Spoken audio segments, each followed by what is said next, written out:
Menteri Luar Negeri Sugiono mengatakan bahwa hingga saat ini pemerintah Indonesia masih mengupayakan pemulangan 110 warga negara Indonesia yang menjadi korban penipuan daring di Kamboja.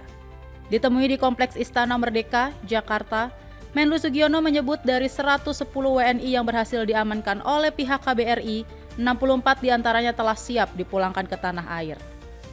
Menlu menyebut terdapat beberapa dari WNI korban penipuan tersebut yang menolak untuk dipulangkan, sehingga pemerintah pun menyerahkan semua keputusan kepada individu masing-masing.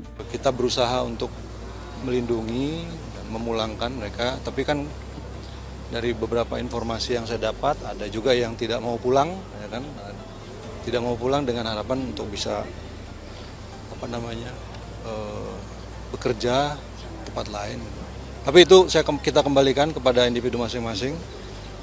Tetapi yang pasti pemerintah hadir untuk menyelesaikan masalah. Adapun 97 dari 110 WNI tersebut melarikan diri dari perusahaan online scam di kota Kretum, Provinsi Kandal, Kamboja pada 17 Oktober 2025 lalu. Sementara itu, 13 WNI lainnya telah berhasil diselamatkan dari tempat yang sama.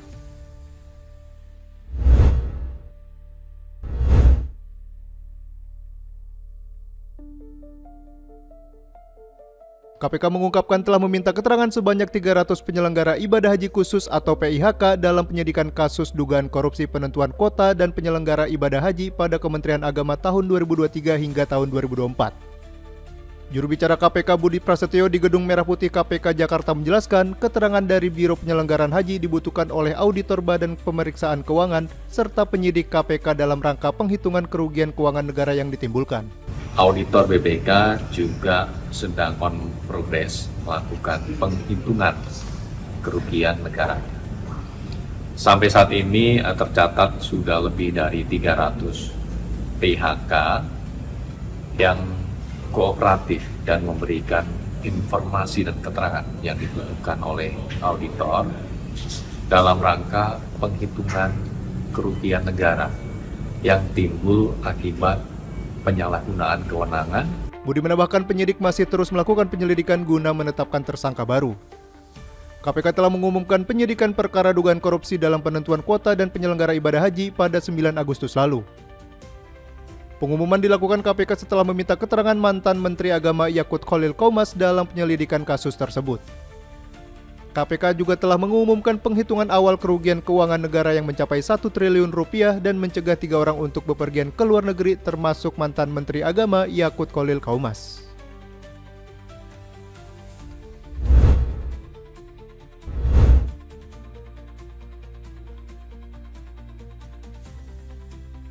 Wali Kota Bogor Dedi Rahim menegaskan penataan armada angkutan Bogor akan dilakukan secara bertahap. Prioritas utama diberikan untuk kendaraan yang telah melewati batas usia teknis selama 20 tahun. Kepastian ini disampaikan Wali Kota menyusul aksi unjuk rasa sejumlah sopir angkot di Kota Bogor pada Kamis 23 Oktober yang menolak rencana penghapusan armada angkot tua. Menurut Dedi, pembatasan usia kendaraan telah diatur dalam peraturan daerah dan merupakan bagian dari upaya pemerintah untuk mengurangi emisi gas buang. Tidak hanya itu, pembatasan usia kendaraan juga dilakukan untuk meningkatkan keselamatan transportasi publik. Kita coba bahas, namun satu persatu kita selesaikan dulu masalah penyelesaian batas usia kendaraan. Ya, jadi ini dulu yang akan kita prioritaskan. Nah setelah itu, setelah beres penyelesaian batas usia, baru kita bicarakan mana kebutuhan masyarakat yang real. Ya, mana yang belum terlayani, mana yang harus kita layani, mana yang harus kita buka koridor atau jalur-jalur baru atau trayek baru. Ia menambahkan kebijakan pembatasan usia angkot bukanlah keputusan baru, melainkan hasil kesepakatan yang telah dibahas sejak beberapa tahun lalu. Melalui penataan ini, pemerintah Kota Bogor berupaya mewujudkan transportasi publik yang lebih aman, nyaman, ramah lingkungan, dan siap terintegrasi dengan sistem angkutan massal modern.